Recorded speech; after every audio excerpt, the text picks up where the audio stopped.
नमस्कार, मी शामराव मोकाशी, अध्यक्ष राजाराम बापू पाटील रिक्षा संघटना।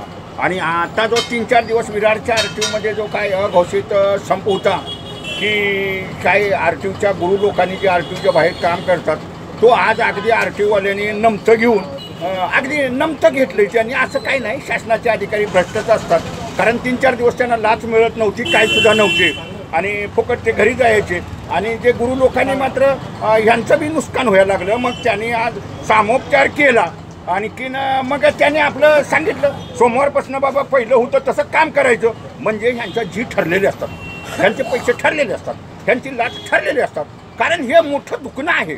त्यांनी एक आरटीओ अधिकाऱ्यांनी समांतर व्यवस्था निर्माण केलेली आहे आणि मग तिथं त्यांचे काही खाजगी सुद्धा माणसं कामाला आहेत तिथं, असं काही सुद्धा नाही। प्रत्येक आरटीओमध्ये 10-20 असे खाजगी असिस्टंट ठेवलेले आहेत, प्रत्येक सेक्शनमध्ये लोक काम बी करतात, कारण आता जनतासुद्धा उठाव करणार आहे। आता हे नजरेत आले, कारण विरारच्या ज्या गुरु लोकांनी 3 दिवस संप करला की खरं वाटतं त्यांनी मागं घ्यायला न पाहिजे होतं। पेपरलेस सेवा झाली, फेसलेस सेवा झाली, जनतेला सांगायचं जरा फुकट काम होतं आणि काय ज्या साहेबाला द्यायचं आहे काय आहे तेव्हा ऑनलाईन नंतर अर्ज करायचे असतात।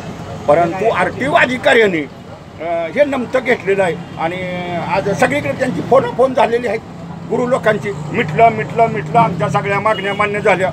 अरे म्हणजे काय मिटलं?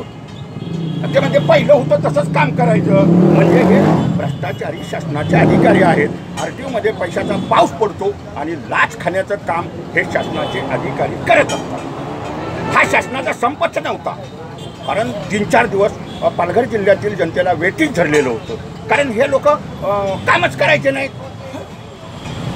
म्हणजे यांचा कुठला दुसरा काही विषय नसणार।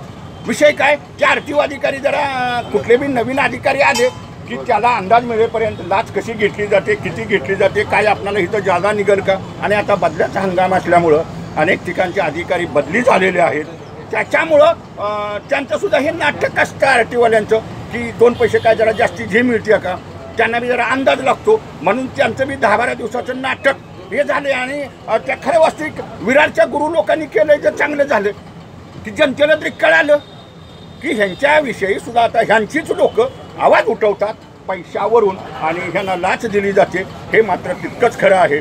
त्याच्यामुळं सोमवारपासून आता सगळं विरार आरटीओ गजबजलेलं असेल, असं काय नाही। अधिकारी बी खुश होतील, कारण गल्ला भरून त्यांना जाताना मिळेल।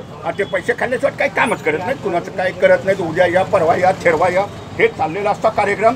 तर आता पालघर जिल्ह्यातील जनतेला मी सांगू इच्छितो की तुमची जी काय या अधिकारीसुद्धा शासनाचे असेच आहेत आणि गुरु लोकांनी जरा लाच कमी देण्याचा, आणि त्यांची कामं बी रखडत होती ती, कारण काही लोक ते 2 पैसे सुटावेत म्हणून ते काम घेतात।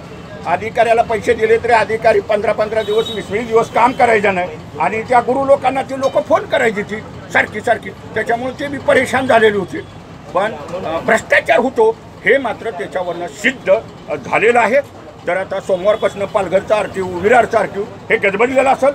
आरटीओवाले सुद्धा गल्ला भरून, खिसा भरून घेऊन जातील, टनाटन पैसे मजा मारतील। धन्यवाद।